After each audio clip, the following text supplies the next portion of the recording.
మీ business ఏదైనా మీ ఊర్లో promotion చేయాలంటే అది సుమన్ టీవీతోనే సాధ్యం. ఇప్పుడే సంప్రదించండి. జనసేన అభిమానులు నాయకులు ఉన్నారు. మనం అడిగి తెలుసుకుందాం. చెప్పండి, పవన్ కళ్యాణ్ గారు స్థానికంగా ఇల్లు ఏర్పాటు చేసుకుంటున్నారు. ఆయన ఇచ్చిన మాట ప్రకారం ఇక్కడ ఇల్లు కట్టుకోబోతున్నారు అని చెప్పి స్థలం కూడా 3.5 ఎకరాలు ఇక్కడ కొన్నారని తెలుస్తుంది. ఎలా అనిపిస్తుంది మీకు? సార్, ఇంతకుముందు చాలా మంది అనేవారు పవన్ కళ్యాణ్ గారు ఇక్కడే ఉంటారా, పవన్ కళ్యాణ్ గారు ఇక్కడికి వస్తారా, నిజంగానే పిఠాపురంలో పోటీ చేస్తున్నారని చాలా మంది విమర్శలు చేశారు. కానీ ఒకసారి ఆయన చెప్పిందే చేస్తాడండి. ఇప్పుడు ఆయన ముందు ఏం చెప్తాడో తర్వాత అదే చేస్తాడు. ఇప్పుడు సార్ చెప్పారు, ఇక్కడ తీసుకుంటాను, ఖచ్చితంగా సైట్ తీసుకుంటాను, నేను ఇక్కడే ఇల్లు కడతా అన్నారు. నిన్న పబ్లిక్గా వచ్చారు, 3వ రోజు వచ్చారు, అనౌన్స్ చేశారు వారాహి సభలో. అంతేకాదండి, ఆయన ఇక్కడికి రావడం అనేది మా అదృష్టం. అది నేను ఒక్కడిగా భావించట్లేదు. ప్రజలు, పెద్దలు, నాయకులు, ఇక్కడున్న పిఠాపురం నియోజకవర్గ వాస్తవ్యులు అందరూ కూడా ఆయన ఇక్కడికి రావడం చాలా అదృష్టం కింద భావిస్తున్నారు. చిన్నపిల్లలు అయితే ఇంకా మాకు ఫ్యూచర్లో మాకు ప్రాబ్లమ్స్ లేవు, పెద్ద అయిన తర్వాత నన్ను పవన్ కళ్యాణ్ గారు చూసుకుంటారు. ఆయన ఇక్కడికి వచ్చిన తర్వాత ఇక్కడ చాలా క్రియేటివిటీ ఆయన క్రియేట్ చేస్తాడు. కళ్యాణ్ గారు ఒకటే చెప్పారండి, పిఠాపురం అనేదాన్ని ఏ నాయకుడైనా సరే, పిఠాపురం అని కాదు, ఏ కాన్స్టిట్యూషన్లో ఏ నాయకుడు ఎమ్మెల్యే కింద పోటీ చేసినా సరే ఒకటే చెప్తాడు, ఈ కాన్స్టిట్యూషన్ డెవలప్ చేస్తాను, ఈ కాన్స్టిట్యూషన్ని ఈ స్థాయిలో నిలబెడతాను అనేసి. కానీ ఆయన ప్రపంచ స్థాయిలోకి తీసుకెళ్ళి ప్రపంచం మొత్తం పిఠాపురం చూసేటట్టు చేస్తాను. ఒక కాన్స్టిట్యూషన్ని ఇంత బాగా కూడా డెవలప్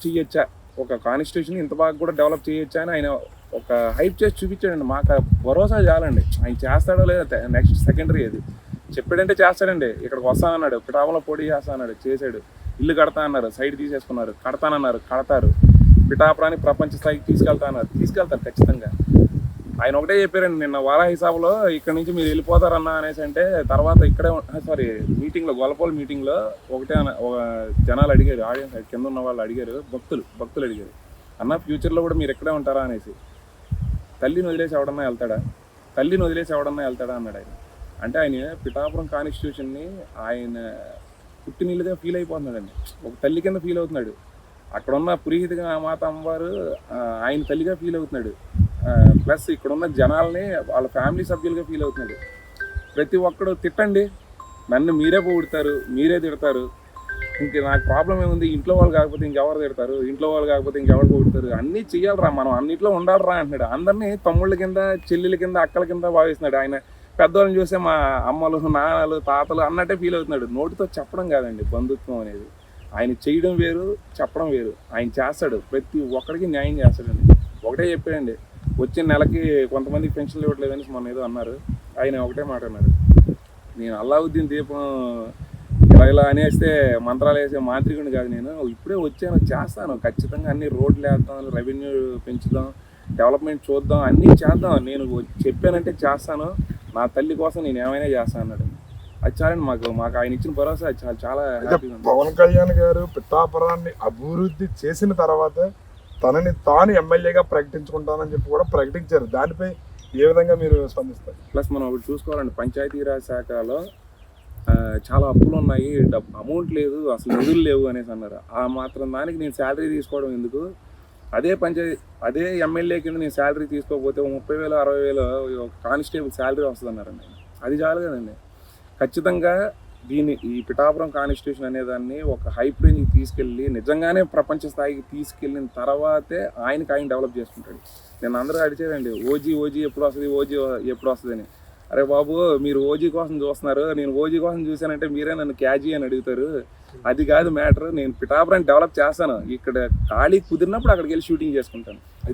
అయితే పవన్ కళ్యాణ్ గారు ఇప్పుడు పిఠాపురం పేరు చెబితే దేశం నలుమూల నుంచి దత్తాత్రేయుడు పేరు ఫేమస్ బాగా. ఇప్పుడు దత్తాత్రేయుడు దత్తపుత్రుడిగా పవన్ కళ్యాణ్ గారు కూడా అదే విధంగా ఖ్యాతి తెచ్చుకునే విధంగా పిఠాపురాన్ని చేస్తారని అనుకోవచ్చా? 100% చేస్తారు సార్. ఆయన ఇంతకుముందు ఆయన నిజంగానే అందరూ దత్తపుత్రుడు అంటామంటే ఏంటో అనుకున్నాను. వాళ్ళ వైబ్స్ ఎలా స్టార్ట్ అయ్యాయంటే వాళ్ళ నోటి ద్వారా, ఎవరన్నారో తెలియదు కానీ చాలా మంది అన్నారు దత్తపుత్రుడు అనేసి. నిజంగానే వాళ్ళ నోటి వాటి ఫలించింది. ఆయన నిజంగానే దత్తాత్రేయ పుత్రుడే. ఆయన దత్తపుత్రుడు అనే దానికి, దత్తాత్రేయ స్వామికి దత్తపుత్రుడు ఆయన, పిఠాపురానికి పుత్రుడు ఆయన. ఇప్పుడు ఆయనే చెప్పాడు, అమ్మను వదిలేసి ఎక్కడికైనా వెళ్తాము, పిఠాపురం ఆయన అమ్మ అండి. పిఠాపురంలో ఉన్న పురోహితుడికి మాత ఆయన అమ్మ. దత్తాత్రేయ స్వామి శిష్యుడు ఆయన, ఇంకంతే. దత్తాత్రేయ స్వామి భక్తుడు ప్లస్ శిష్యుడు. ఆయన దత్తక్షేత్రాన్ని ఏ రేంజ్కి తీసుకెళ్తాడంటే ఇప్పుడు దాకా నార్త్ ఇండియన్స్ కాడ చాలా మంది వస్తూ ఉంటారండి ఇక్కడికి పుణ్యక్షేత్రం. ఈ దత్తాత్రేయ స్వామి శ్రీపాద వల్ల స్వామి అనే నోటితో స్పష్టంగా పలుకుతాడు ఆయన. నార్త్ ఇండియన్స్కి ఇక్కడ ఉన్న పక్కన ఒరిస్సా బార్డర్ ఉన్న వాళ్ళకి మన ఆంధ్రప్రదేశ్లో వాళ్ళకి మ్యాక్సిమం తెలుసు దత్తాత్రేయ స్వామి జన్మస్థానం పిఠాపురం, పాదగయ్య 10వ శక్తిపీఠం, పురిగితి మాత అమ్మవారు, కుంతి మాత స్వామి ఉన్నారనేసి కొంతమంది మ్యాక్సిమం జనాలకి తెలుసు. ఈయన పిఠాపురం వచ్చిన తర్వాత ఇక్కడ ఎన్ని పుణ్యక్షేత్రాలు ఉన్నాయో అన్ని పుణ్యక్షేత్రాలు ఇండియా వైడ్ మొత్తం అందరికీ తెలిసిపోయిందండి. ఇప్పుడు మీరు ప్రెజెంట్ ఇప్పుడు వెళ్ళి చూడండి పాదగయ్య దగ్గర ఆ ఏరియాలో ఖాళీ ఉండదు అసలు, ఏదో బస్సులో చాగుతూనే ఉంటున్నాయి. ఇటు సైడ్ దత్తాత్రేయ స్వామి టెంపుల్కి వెళ్ళినా అదే పరిస్థితి. దర్శనం కోసం వెయిట్ చేస్తున్నారండి. ఇంతకుముందు మామూలుగా వెళ్ళి దర్శనం చేస్తున్నారు, ఇప్పుడు దర్శనాల కోసం వెయిట్ చేస్తున్నారు. అది ఈ స్థాయిలో ఉన్నదని ఇంకా హై రేంజ్కి వెళ్తుంది.